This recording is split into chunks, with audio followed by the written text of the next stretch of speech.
Isaak paused to watch, causing his friend David to break stride and follow Isaac's gaze. All across the courtyard, humans, wearing unusual clothing even by human standards, were deploying decorations and coloured lights and setting up tables while strange, kitschy music played. "It looks like your fellow humans are preparing for quite a bash, David," said Isaac. "What's the occasion?" David smiled with unbridled excitement. "All across our reach, humans are preparing to celebrate an event that happened at the very formation of our homeworld, Earth. Every Earth year, we come together at a date roughly corresponding to the winter solstice on Earth's northern hemisphere to celebrate. Nearly everyone celebrates it one way or another." "I don't know those terms. What is winter? And what is solstice?" asked Isaac. "Well," said David, "it's what makes humans so human. Let me try to explain what happened.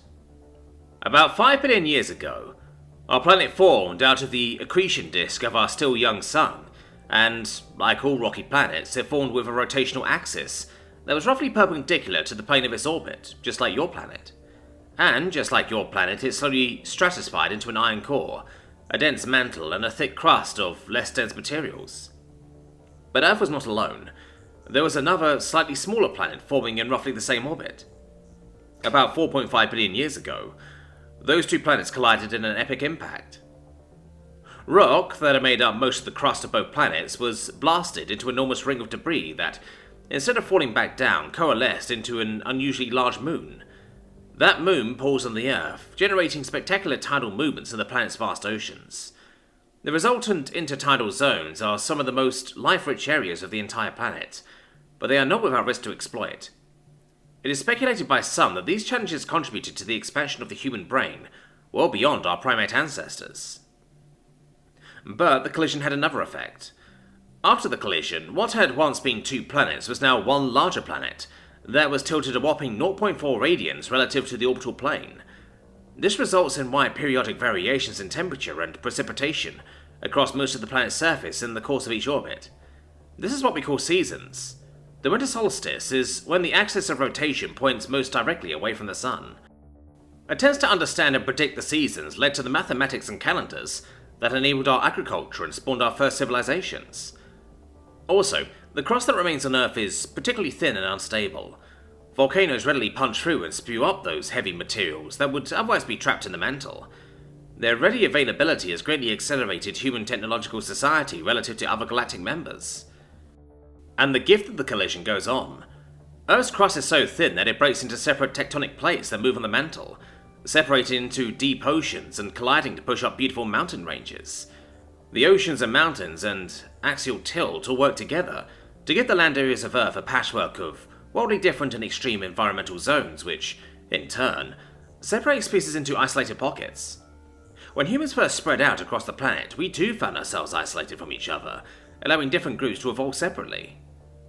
When we did reconnect with each other, we shared our chromosomes. Today, they lay dormant within most of us. The sum of the genes of our ancestors lie in wait in case the environment changes, and we need to call on them again.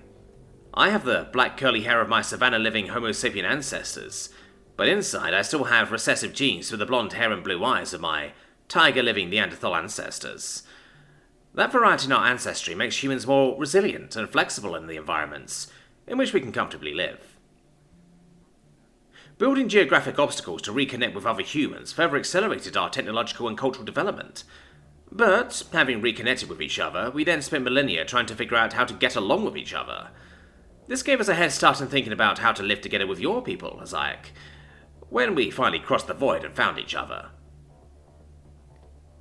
David looked out across the activity of the courtyard and smiled in anticipation of the festival to follow.